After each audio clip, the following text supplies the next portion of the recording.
Hello everybody, Scott here again today. I'm at an undisclosed location. I'm up here on a ranch and I came out here to feed some animals, and I know the owners, but this is a place that I frequently come to. I like to wander around out here. Behind me, I'm going to see if I can flip this around so you can see it. That's actually an old creek bed, riverbed down there. And some of the old timers tell me that that thing ran full until I think about 1940, before they probably diverted water somewhere upstream and it dried up. But before then, they told me it had 18, 20-inch cutthroat trout in it. And then on the other side that you can see over there, I've actually found some about maybe half TP rings over there and a few artifacts. So sometimes I'll just come out here and walk around. It's blustery out here today. And by blustery, I mean freaking cold. I brought along my 22 with me just to do a little bit of planking, but there's also a mountain lion or two out here. I don't really fear much from mountain lions. I've had encounters with them to where I saw them when I was out and around, but never got into a standoff situation with one. So really, I just came out here to pop a few rounds of practice. So I'm going to continue on walking. I don't know if you can hear that wind howling. I probably would have worn more clothes if I thought about it being this cold. And I'm kind of watching the ground as I go here. I'm on another hillside where I found just some scrapers and Native American things. I don't keep that stuff when I find it, just so you know. I'll usually leave it with the ranch, or I'll leave it where it is. I just like to see it. And generally what you're going to find is hide scrapers and maybe pieces of things. Every once in a while you'll find an arrowhead.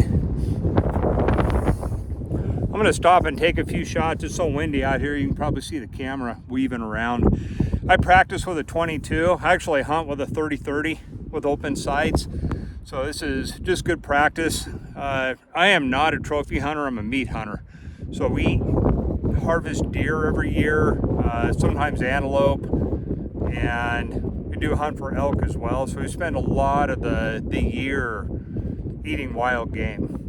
We do all of our own meat cutting. I do most of that. My daughter does a lot of it as well. So I'm just going to try to find something about deer size, probably an anthill on the opposite slope.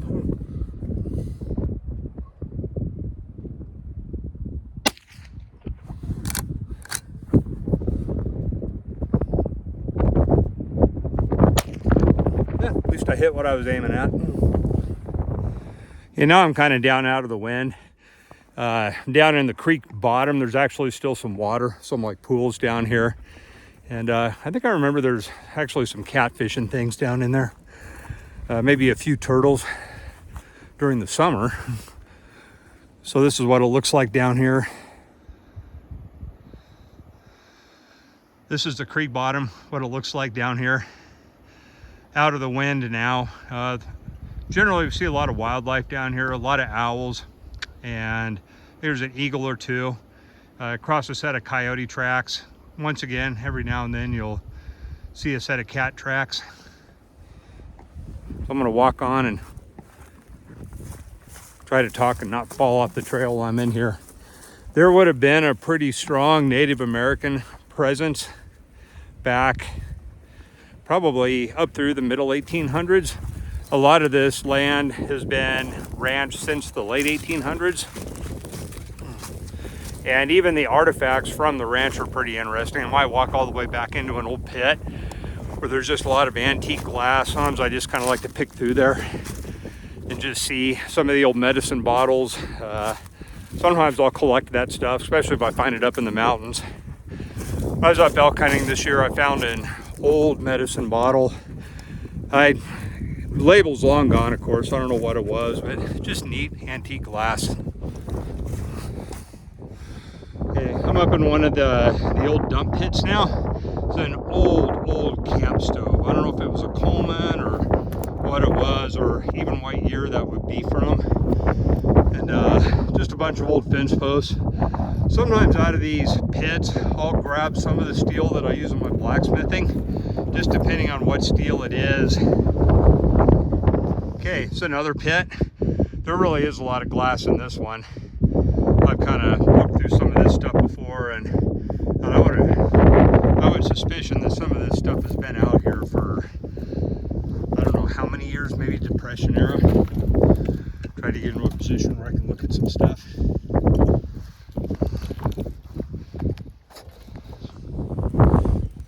Here is, I don't know what that bottle's from. It actually has a design on it, but it doesn't look like anything familiar to me.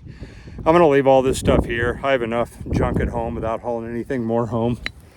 Do a little bit of old pottery. I don't know what that's from, maybe from an old crockery jar.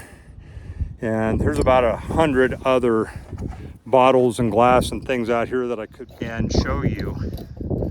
But I think I'm just gonna scan over it. Tons of old cans.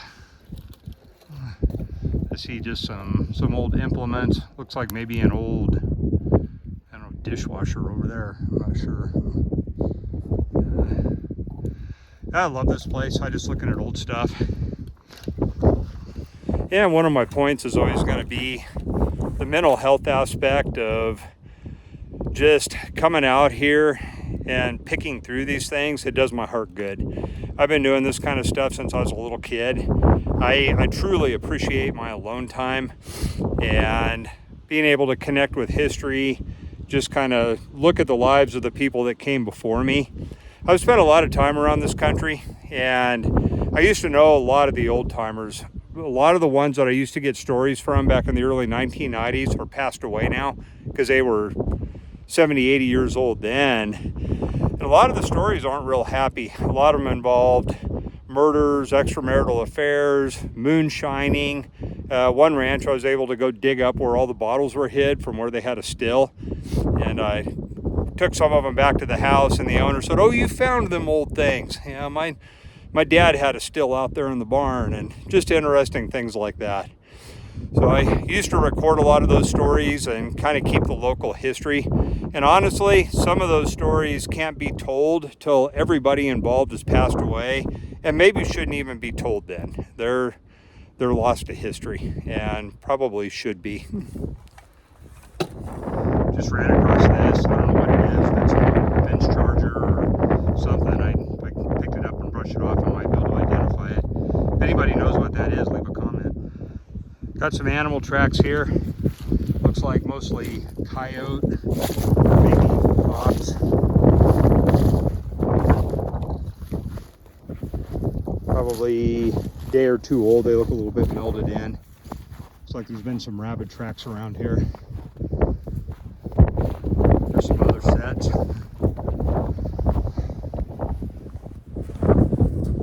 Take a few more shots.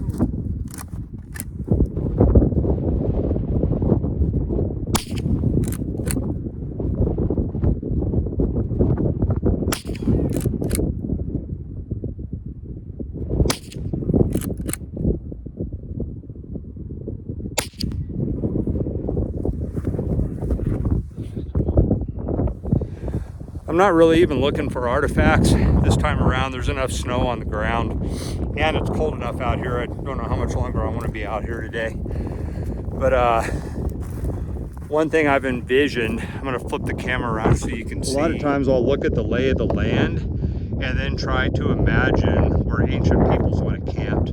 So if this was a river, then my guess would be is that they would have been back up and off of one of these banks. And on that ridge right there, I have found a few, not arrowheads, not outlaw points, not anything like that, but definitely scrapers and stuff that had been camped. In other words, that had been worked and used as a tool at one time or another. This spring and summer when it warms up, I'll probably go out there and walk that again. Sometimes I come out there and kind of cruise around. River bottoms are good places to look too. I don't think I've found anything in this one. But yeah, just once again, a very enjoyable thing to do on a cold day. I don't like to be pinned up in the house very much. I kind of like to get out and do things. And this is really the first time I've ever videotaped one of my sojourns after spending my entire life doing this. So I hope you've enjoyed this. I might stop by one more pit on my way out just to look for some steel. Here's one more pit. Just looks like some scrap sheet metal.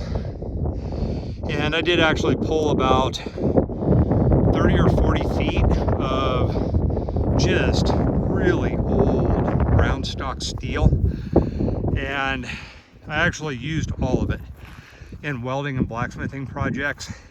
I mean, just everything from ornamental stuff to kitchen and barbecue implements. I don't remember what all. And here's just some more stuff, like on the ground.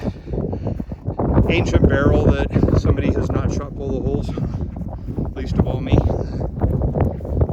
I couldn't hit it. Oh, another old piece of glass. Several old pieces of glass. Never saw those. Looks like an old canning jar. I don't know what that is it's sitting on. Another old barrel rim. More things out here on the hillside than I can even showcase. I'd have to pick through some more of this stuff, but my guess would be this place I know has been here since Depression years or even before. So some of this stuff is over 100 years old. All right, thanks for joining me on my walk today. I don't know if anybody else gets as big a kick as I do is just wandering around looking at old stuff. I do a lot of that. If you're interested in this kind of thing, leave me a like and a subscribe and maybe a comment that this is the kind of videos you want to do, because I'm gonna have to step on my camera tripod before it blows over. There we go. All right, I have a lot of places I can go visit and pick through things. All right, have a great day. Peace out. Bye. Oh, this is like gold here right now. Everybody knows what the cost of eggs are. Seems like I've seen another one. Where the heck? There we go. There's one right there. Do not want to break them. All right. Okay, Mama. I know you all got eggs here hid somewhere. You need to tell me where they're at. It's like an Easter egg hunt. Sometimes they bury them in those shavings. And they ain't talking. Honestly, I'm starting to feel a little bit intimidated here. They're starting to gang up on me, and more are coming in. Not real sure how to handle this situation.